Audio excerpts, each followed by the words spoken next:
आज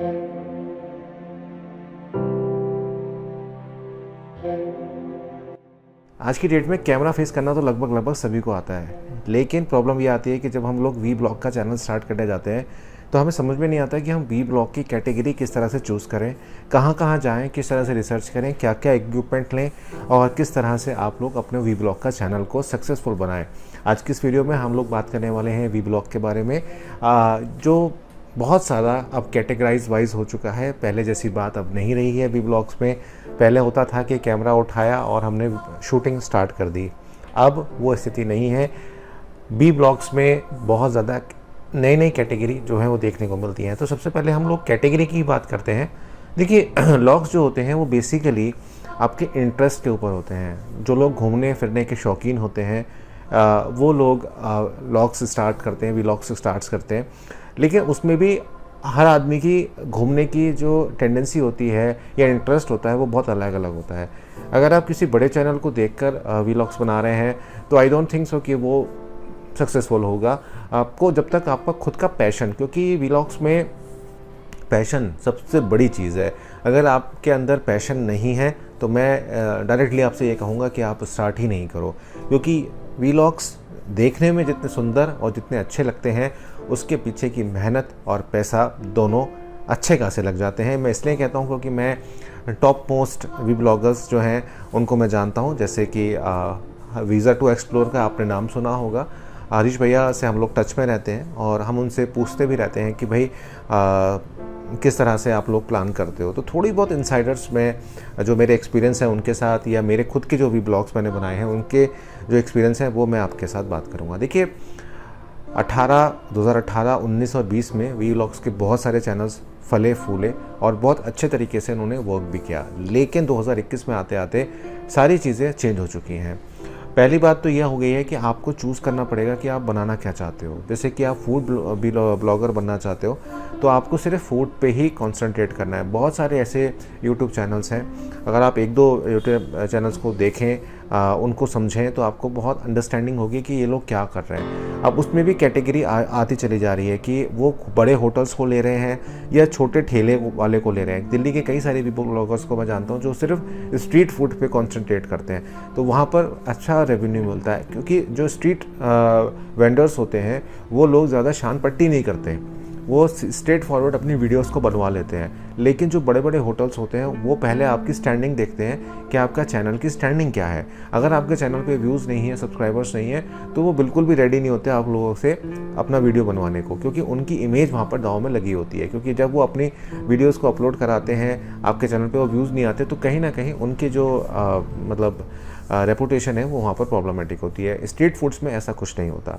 तो पहला कैटेगरी तो यहाँ पर यही आता है कि आप फूड ब्लॉगिंग कर रहे हैं तो यहाँ पर आपको देखना पड़ेगा कि आप किस तरीके की फूड ब्लॉगिंग करते हैं। सेकंड आती है डेस्टिनेशन ब्लॉगिंग, जिसमें हम लोग घूमना फिरना करते हैं। अब उसके अंदर दो तरीके की आती है। एक तो आपने ये बताया कि आप कैसे कैसे गए, आपने वहाँ के दर्शनीय स्थल वहाँ पर दिखा दिए। एक आता है कि आपने एक डॉक्यूमेंट्री बनाई एक सिटी की। जैसे सपोज़ करिए कि आप दिल्ली गए, दिल्ली में आपने दोनों ही चीज़ें कवर करी, वहाँ पर आपने फूड भी कवर किया और साथ साथ आपने उसकी ऐतिहासिक वैल्यूज़, हिस्ट्री वैल्यूज़ जो होती हैं वो भी आपने उसको समझाई। तो वो थोड़ा सा लंबा हो जाता है, लेकिन लंबा है अगर आपकी ऑडियंस उसको देखना चाहती है, समझना चाहती है, वो बहुत अच्छा एक तरीके से चलता है। अब इसमें अगर हम बात करें अपडेशंस की, क्योंकि यहाँ पर प्रॉब्लम यह आती है कि कुछ समय के बाद ऐसा आपके साथ होता होगा जो लोग व्लॉगिंग करते हैं कि लगभग आपने पूरा देश घूम लिया होता है और उसके बाद व्यूज़ नहीं आते, प्रॉब्लम्स वहाँ पे अराइज होती हैं। एक्चुअली हो क्या रहा है कि जब हम लोग ये तरीके की वीडियोस को बनाते हैं तो लोग लेटेस्ट वीडियो देखना ज़्यादा पसंद करते हैं।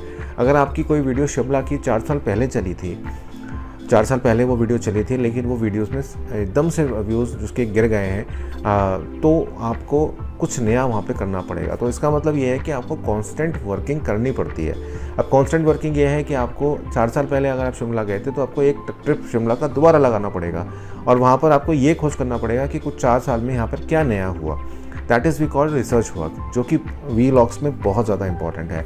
तीसरी कैटेगरी आती है कि आप अपने व्लॉग्स बनाते हो घर के, आप अपने घर की चीज़ों को दिखाते हो, वो बढ़िया है। अगर आपके फ़ैन फॉलोइंग बहुत अच्छी है, आप बहुत अच्छे तरीके से उस चीज़ को समझा रहे हो, अपने घर का इंट्रोडक्शन करा रहे हो तो वो अच्छा है, उसमें पैसा भी ठीक ठीक आता है। चौथी चीज़ जो आती है कि आप अपने पब्लिक इंटरव्यूज़ आप ले रहे हो, एक तरीके से आप वो वाली व्लॉगिंग कर रहे हो तो वो अच्छा है। उसमें ये होता है कि जो हमारे ज्वलंत जो ब्रेकिंग या बर्निंग इश्यूज़ इस समय चल रहे होते हैं उसमें आप लोगों से उनकी राय जो है वो ले रहे होते हो तो वो भी बढ़िया होते हैं। लेकिन उसमें होता प्रॉब्लम ये है कि वो शॉर्ट कमिंग्स में होते हैं। बाकी जो 3 कैटेगरीज़ हैं उसमें 2 कैटेगरी जो शुरू की हैं, फूड ब्लॉगिंग और आपकी डेस्टिनेशन वाली ब्लॉगिंग्स जो हैं उसमें लॉन्ग टर्म में आप लोग खेलते हो।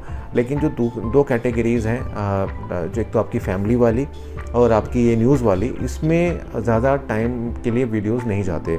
वो वीडियोज़ तभी तक चलते हैं जब तक वो इश्यूज़ चल रहे होते हैं, उसके बाद वो वीडियोज़ एकदम से डाउन होते हैं। तो अगर आप एक एज ए न्यूज़ चैनल बना रहे हो तो वो ठीक है, लेकिन अगर व्लॉगिंग आप घर की कर रहे हो तो 2 दिन 4 दिन 5 दिन वो वीडियोस चलते हैं, उसके बाद वो वीडियो डाउन हो जाते हैं। लेकिन वो ये होता है कि हैबिचुअल हो जाता है आदमी, तो उसमें कोई इसको प्रॉब्लम जो है वो नहीं आती। अब इक्विपमेंट्स के बारे में बात कर लेता हूँ। 4 कैटेगरी इस समय यूट्यूब में चलती हैं जो मैंने आपको तफसील से बता दी। तो वीडियो को अभी लाइक करना, चैनल को सब्सक्राइब करके बेल आइकन को ज़रूर प्रेस करना, क्योंकि इतनी तफसील से आई थिंक किसी ने भी ब्लॉगिंग के बारे में आपको नहीं बताया होगा। इसमें 5वीं कैटेगरी मैं और अपनी तरफ से ऐड करूँगा जो कि होती है सीजनल। सीजनल से मतलब ये है कि कोई त्यौहार आया तो आपने अपने चैनल पे अपलोड कर दिया, वो कम्प्लीटली फ़ाइन होता है। आप उसमें अपने चैनल के साथ खेल सकते हो। मान लो आपका चैनल टेक का है, तब भी आपने एक वीडियो बना दी जिसमें आप नेहरू प्लेस घूम रहे थे या आप कहीं घूम रहे थे, तो वो आप अगर आपके चैनल से रिलेटेड है तो वो आप कर सकते हो।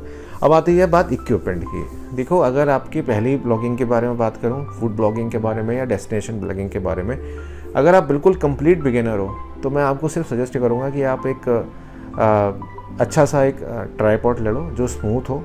वो थोड़ा सा आपको कॉस्टिंग में पड़ेगा, और हद से ज़्यादा अगर आप लेना चाहते हो तो एक गिम्बल ले सकते हो। गिम्बल आपको 5 से 6 हज़ार में मिल जाता है मोबाइल फ़ोन का। DSLR लेने की कोई आवश्यकता नहीं है। आज की डेट में मोबाइल फ़ोन से आप स्टार्ट कीजिए। 90% व्लॉगर्स जो हैं वो हमारे मोबाइल से ही स्टार्ट करते हैं। मोबाइल फ़ोन में जहाँ तक अगर हम बात करें, बहुत सारे लोग एक्सपेंसिव मोबाइल फ़ोन खरीदते हैं, जैसे आईफोन खरीद लिया, OnePlus खरीद लिया। अगर यू हैव बजट तो आप खरीद सकते हैं, नहीं तो MI के सारे फ़ोन्स 10 से 15 हज़ार की रेंज में जो फ़ोन्स आज की डेट में आ रहे हैं वो आपको इमेज स्टेबलाइजेशन आपको देते हैं, वीडियो स्टेबलाइजेशन आपको देते हैं, तो वहाँ पर आप कर सकते हैं। आपका 10 से 15 हज़ार का बजट तो वहाँ पर आता है, और 5 से 6 हज़ार का आपका गिम्बल आता है। ये 2 ऐसे इक्विपमेंट हैं जो आपके पास होने ही चाहिए। गिम्बल ऑप्शनल है। अगर आपका हाथ बहुत स्टडी रहता है तो आप एक सेल्फी स्टिक से या एक छोटे वाले ट्राईपॉड से, जो कि गोरिल्ला वाला ट्राईपॉड आता है, उससे भी आप जो है आप बहुत अच्छे वीडियोस को शूट कर सकते हैं। तो शुरुआत 20 हज़ार से आप कर सकते हो इसके अंदर। उसके साथ साथ ना तो लाइट्स का खर्चा होगा इसमें, क्योंकि नेचुरल लाइट आपको मिल रही होती है। और अगर आप लेना भी चाहते हो तो एक हैंड वाले लाइट आप जो है ले लो। अगर आप DSLR लेना चाहते हो तो DSLR के साथ आपको एक तो जूम लेंस आपको लेना पड़ेगा। 70-300 का लेंस आप ले सकते हो। उससे आप एक तो फोटोग्राफी आपकी इम्प्रूव हो जाती है, दूर के जो शॉट्स हैं वो अच्छे जूम लेंस में अच्छे आते हैं। साथ साथ आप 50 mm का या 35 mm का लेंस भी आप ले सकते हो, उससे ब्लरिंग इफेक्ट बहुत अच्छा आता है। कैमरा स्टार्टिंग में आप निकॉन के 5300 ले सकते हो, मेरे पास भी वही है, आप स्टार्टिंग में ले सकते हो। उसके साथ उसमें 18-55 का लेंस आपको मिलता है, शुरुआत में आप उसी से काम कर सकते हो। माइक की बात भी यहाँ पर आएगी। तीसरी चीज़ जो आती है वो माइक आती है। सिंपल बोया का माइक ले लीजिए या आप शॉटगन माइक ले लीजिए। बोया का माइक आपको 600-800 रुपये का आराम से मिल जाता है, उससे आप स्टार्ट कीजिए। आप उसमें कॉलर में डबल माइक लीजिएगा। जैसे ये मैंने लगा रखा है, ये सिंगल माइक है, इसमें क्या होता है डबल माइक आते हैं। तो अगर आप किसी का इंटरव्यू ले रहे हैं तो आप उसके ऊपर वो लगा सकते हैं, और वो आपको अराउंड आई थिंक 1000 रुपये के आसपास आएगा। डबल माइक आता है, डबल उसमें वो होता है, और रॉड जो प्लग इन होता है वो सिंगल ही होता है। तो उसमें आपकी क्या होती है, जिसका आप इंटरव्यू ले रहे होते हो उसकी जो है क्वालिटी इंक्रीज़ हो जाती है। तो आपको 2 माइक लेकर रखनी चाहिए जब आप लॉगिंग कर रहे हो।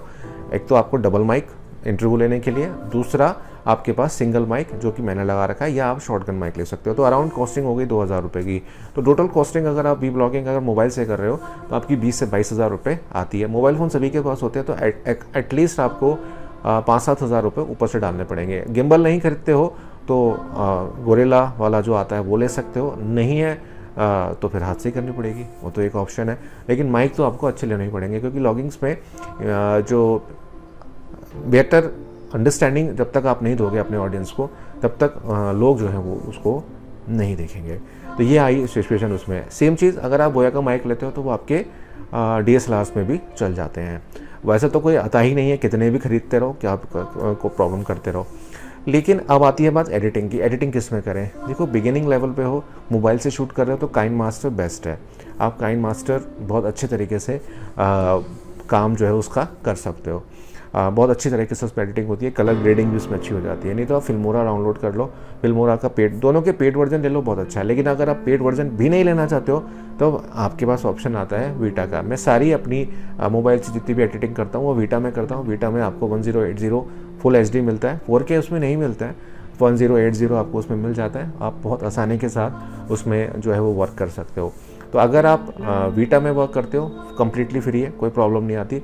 अगर वीडियो में स्टेबलाइजेशन आपको लेकर आनी है तो एक ऐप आती है वीडियो स्टेबलाइजेशन। अगर आपने वीडियो ऐसा शूट किया था कि इसमें स्टेबलाइजेशन नहीं थी तो आप वीडियो स्टेबलाइजेशन का भी इस्तेमाल वहाँ पर कर सकते हो। तो आप काइन मास्टर, वीटा, फिल्मोरा, इनमें से किसी का इस्तेमाल कर सकते हो मोबाइल के केस में। एंड अगर आप एडिटिंग इससे कर रहे हो तो कैमटेशिया, फिल्मोरा से आप कर सकते हो। तो दोस्तों, ये है एक वी ब्लॉगिंग का पूरा सेटअप, किस तरह से सारा काम करते हैं, किस तरह से सारी बातें करते हैं, सारी चीज़ें आज की डेट में 2021 में क्या चल रही हैं। जैसे जैसे इसमें अपडेट आती जाएंगी मैं आपको बताता जाऊंगा। लेकिन quality is the key in the vlogging. आपको पैन करना आना चाहिए, सब चीज़ें आपको आनी चाहिए। मिलता हूँ आपसे एक नई वीडियो में, तब तक अपना बहुत बहुत ध्यान रखिएगा और यूँ ही मेरे चैनल के साथ बने रहिए, क्योंकि मैं आपको देता हूँ सबसे सटीक जानकारी और सबसे पहले। बहुत बहुत धन्यवाद।